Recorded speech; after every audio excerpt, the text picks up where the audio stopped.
Hi everyone, it's Niamh here and welcome to my art journaling channel. Today we're going to be doing a magazine collage using some of the Dylusions collage bits and pieces in a bit of a made up background. So I'm starting off the way I often do with my art journal pages and just chucking in some collage. Now this just happens to be offcuts from some rice paper I had. I'd cut out the main image but I really liked the background. So I've just chucked those onto my page and I'm using the colours that are on the collage page to help decide what colours I wanted to put into my background, just to help blend them in a little bit.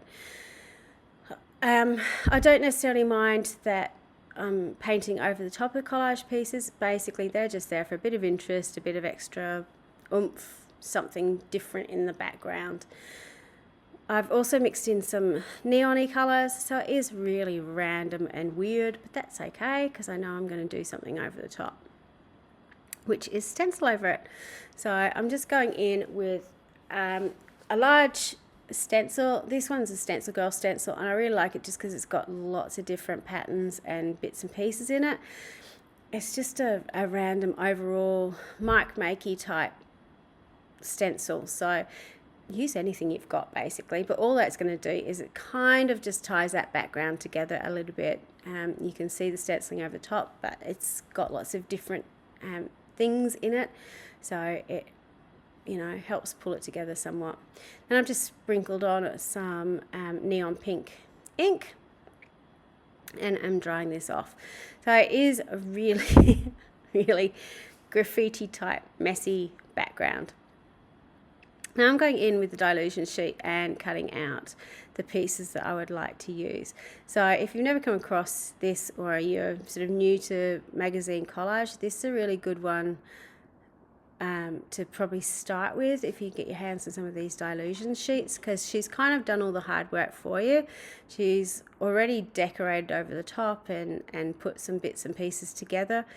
You just need to glue them. Now I add extra to them because it's me and I do that sort of thing, but you could quite easily just do what's on the page there. You don't need to have anything extra. So it really does depend on what you want to do. But basically we're just going through and finding little bits and pieces to go together. So obviously this person doesn't have a hand, so I'm going through the images and finding a hand that I can put in to my page. I'm tilting the head so that it all go together.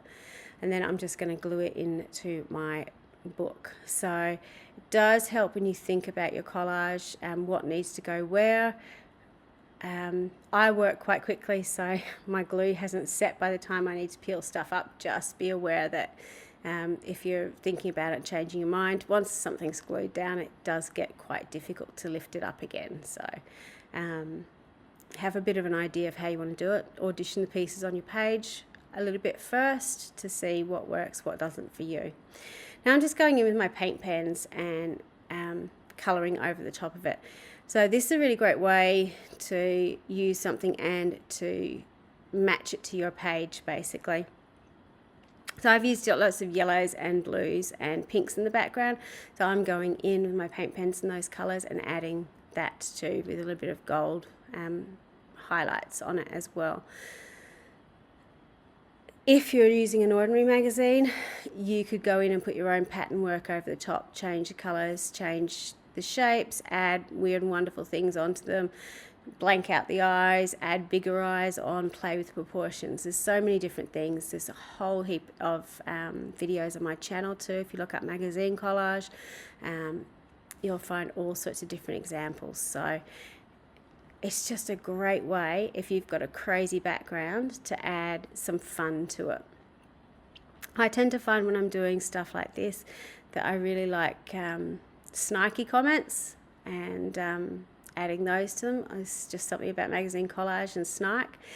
The eyes that you can see there, I used, have got some washi tape that's got strips of eyes on them. I think it's from Jane Davenport, so I've just used those. But I could have gone into a magazine and cut out a pair of eyes from someone else to stick those in as well. So makes it really, really easy. One of the things I always do though with my magazine collage, whether it's this stuff or with a true magazine, is to outline everything in black. And the reason I do that is because it helps turn it into that really 2D cartoon caricature type image.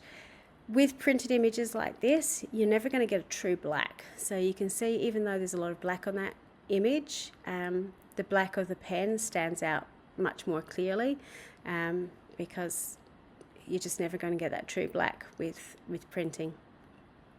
And then I put in my Snarky quote. So everyone's just thinking it, I just said it. So when I write out my quote, I just write it out normally, and then I go back in and thicken up the lines so it looks like it just fits on the page.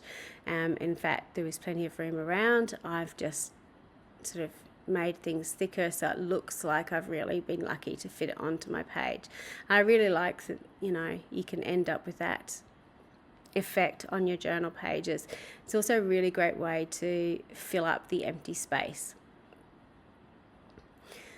So once I've finished thickening my lines, because I've done this all with paint pen, I am going to dry it off. It does dry pretty quickly, but I'm also a terror for putting my hands in things, so by having it dry just saves me smudging everything everywhere. I go to school often enough with different coloured hands, so if I can save my hands from having black ink all over it, that's usually a good thing. Then I've just used the gold that I use as accents on my image to accent or highlight my quote as well, just to pull it out from the background. Finally, I've used a blue pencil to create a shadow on my page. So really, really simple. Something that you could do really quickly. A great way to make a crazy background, and you can see it sort of all blends together in the end really easily. I decided I wanted to put a little bit of white around my lettering just to help it poke out from the background as well. So quite often I'll put a white highlight on things when my white pens are working. This one was being a little bit awkward, and it bled everywhere, which is why I got the wet wipe out. So some people ask why I use paint pens to do my lettering. Because I tend to work in acrylics all the time, my backgrounds tend to be sealed. I find with my paint pen, if I make a mistake, I can just wipe it up. But it does have to have a sealed background, otherwise it will just sink into the paper. So there's a close-up. Lots of fun to do, really quick and easy. Great introduction to magazine collage if you haven't come across it before. And really simple to complete. Thank you so much for watching. Until next time, bye for now.